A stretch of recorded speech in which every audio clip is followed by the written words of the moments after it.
एक शांति से भी दुखों का अंत हो जाता है और शांत चित्त मनुष्य की बुद्धि शीघ्र ही स्थिर होकर परमात्मा से युक्त हो जाती है। दो, क्यों व्यर्थ की चिंता करते हो? किससे व्यर्थ में डरते हो? कौन तुम्हें मार सकता है? आत्मा ना पैदा होती है न मरती है। तीन, हर काम का फल मिलता है। इस जीवन में ना कुछ खोता है ना व्यर्थ होता है। चार, विषयों का चिंतन करने से विषयों की आसक्ति होती है। आसक्ति से इच्छा उत्पन्न होती है और इच्छा से क्रोध होता है। क्रोध से सम्मोहन और अविवेक उत्पन्न होता है। पांच, संयम का प्रयत्न करते हुए ज्ञानी मनुष्य के मन को भी चंचल इंद्रियां बलपूर्वक हर लेती हैं। जिसकी इंद्रियां वश में होती है उसकी बुद्धि स्थिर होती है। 6, जो भी मनुष्य अपने जीवन आध्यात्मिक ज्ञान के चरणों के लिए दृढ़ संकल्प में स्थिर है वह सामान्य रूप से संकटों के आक्रमण को सहन कर सकते हैं और निश्चित रूप से खुशियां और मुक्ति पाने के पात्र हैं। 7, जब तुम्हारी बुद्धि मोहरूपी दलदल को पार कर जाएगी उस समय तुम शास्त्र से सुने गए और सुनने योग्य वस्तुओं से भी वैराग्य प्राप्त करोगे। 8, केवल कर्म करना ही मनुष्य के वश में है, कर्मफल नहीं। इसलिए तुम कर्मफल की आसक्ति में ना फंसो तथा कर्म का त्याग भी ना करो। 9, तुम्हारा क्या गया जो तुम रोते हो? तुम क्या लाए थे जो तुमने खो दिया? तुमने क्या पैदा किया था जो नाश हो गया? न तुम कुछ लेकर आए जो लिया यही से लिया, जो दिया यही पर दिया, जो लिया इसी ईश्वर से लिया, जो दिया इसी को दिया। 10, जो मन को नियंत्रित नहीं करते उनके लिए यह शत्रु के समान कार्य करता है। 11, खाली हाथ आए और खाली हाथ वापस चले। जो आज तुम्हारा है कल और किसी का या परसों किसी और का होगा, तुम इसे अपना समझकर मग्न हो रहे हो।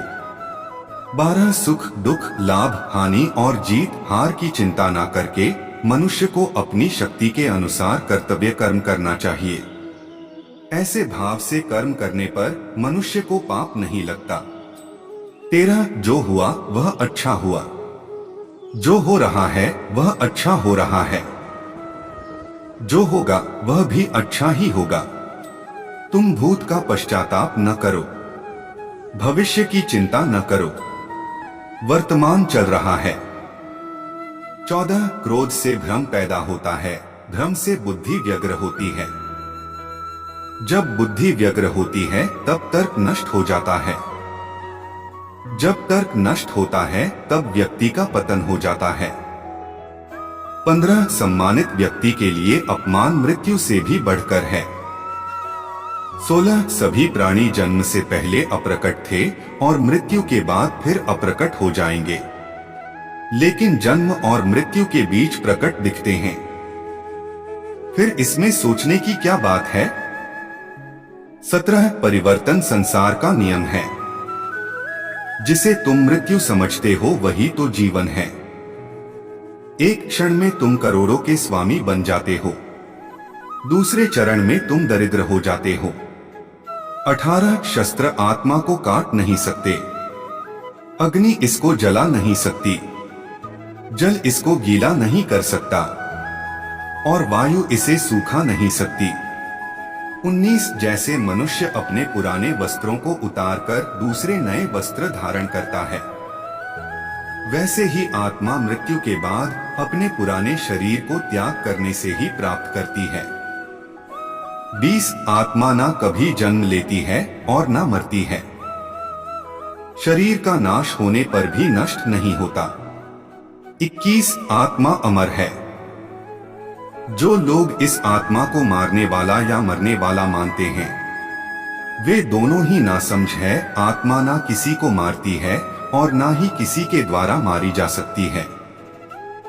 22, न यह शरीर तुम्हारा है न तुम शरीर के हो। यह अग्नि जल वायु पृथ्वी आकाश से मिलकर बना है और इसी में मिल जाएगा, परंतु आत्मा स्थिर है, फिर तुम क्या हो? 21, आत्मा अमर है। जो लोग इस आत्मा को मारने वाला या मरने वाला मानते हैं, वे दोनों ही नासमझ है। आत्मा ना किसी को मारती है और ना ही किसी के द्वारा मारी जा सकती है। 22 न यह शरीर तुम्हारा है, न तुम शरीर के हो। यह अग्नि, जल, वायु, पृथ्वी, आकाश से मिलकर बना है और इसी में मिल जाएगा। परंतु आत्मा स्थिर है, फिर तुम क्या हो? 23 तुम ज्ञानियों की तरह बातें करते हो, लेकिन जिनके लिए शोक नहीं करना चाहिए उनके लिए शोक करते हो। मृत या जीवित ज्ञानी किसी के लिए शोक नहीं करते। 24 कर्म ही पूजा है। 25 व्यक्ति जो चाहे बन सकता है, यदि विश्वास के साथ इच्छित वस्तु पर लगातार चिंतन करें। 26 मैं काल हूँ, सबका नाशक, मैं आया हूँ दुनिया का उपभोग करने के लिए। 27 कर्म उसे नहीं बांधता जिसने काम का त्याग कर दिया है। 28 बुद्धिमान व्यक्ति कामुक सुख में आनंद नहीं लेता। 29 मैं उन्हें ज्ञान देता हूँ जो सदा मुझसे जुड़े रहते हैं और जो मुझसे प्रेम करते हैं। 30 अप्राकृतिक कर्म बहुत तनाव पैदा करता है। 31 अपने अनिवार्य कार्य करो, क्योंकि वास्तव में कार्य करना निष्क्रिया से बेहतर है। 32 मैं सभी प्राणियों की हृदय में विद्यमान हूँ। 33 निर्माण केवल पहले से मौजूद चीजों का प्रक्षेपण है। 34 बुरे कर्म करने वाले, सबसे नीच व्यक्ति जो राक्षसी प्रवृत्तियों से जुड़े हुए हैं और उनकी बुद्धि माया ने हर ली है, वह मेरी पूजा या मुझे पाने का प्रयास नहीं करते। 35 मैं ऊष्मा देता हूँ, मैं वर्षा करता हूँ, मैं वर्षा रोकता भी हूँ, मैं अमृतव भी हूँ और मृत्यु भी मैं ही हूँ।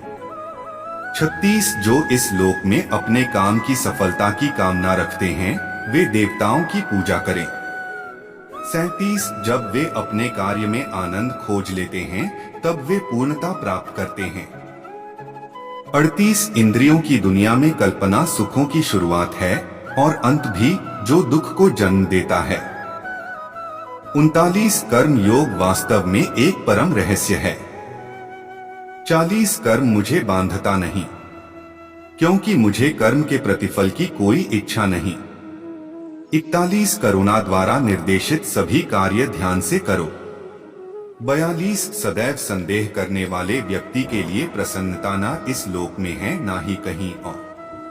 43 किसी और का काम पूर्णता करने से कहीं अच्छा है कि अपना करे, भले ही उसे अपूर्णता का साथ करना पड़े।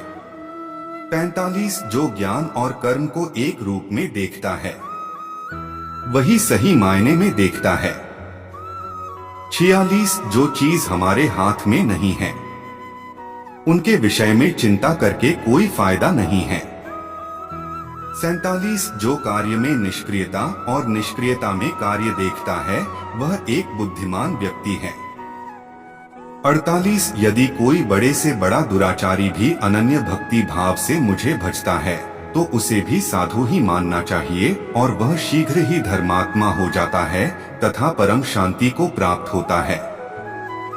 49 जैसे प्रज्वलित अग्नि लकड़ी को जला देती है, वैसे ही ज्ञान रूपी अग्नि कर्म के सारे बंधनों को नष्ट कर देती है। 50 अपने आप जो कुछ भी प्राप्त हो उसमें संतुष्ट रहने वाला, ईर्ष्या से रहित, सफलता और असफलता में संभाव वाला कर्मयोगी कर्म करता हुआ भी कर्म के बंधनों में नहीं बंधता है। 51 जो आशा रहित है, जिसके मन और इंद्रियां वश में है, जिसने सब प्रकार के स्वामित्व का परित्याग कर दिया है, ऐसा मनुष्य शरीर से कर्म करते हुए भी पाप को प्राप्त नहीं होता। 52 काम, क्रोध और लोभ यह चीजों को नरक की ओर ले जाने वाले 3 द्वार हैं। 53 इंद्रियां शरीर से श्रेष्ठ कही जाती है। इंद्रियों से परे मन है और मन से परे बुद्धि है, और आत्मा बुद्धि से भी अत्यंत श्रेष्ठ है। 54 जो मनुष्य बिना आलोचना किए श्रद्धा पूर्वक मेरे उपदेश का सदैव पालन करते हैं, वह कर्मों के बंधन से मुक्त हो जाते हैं।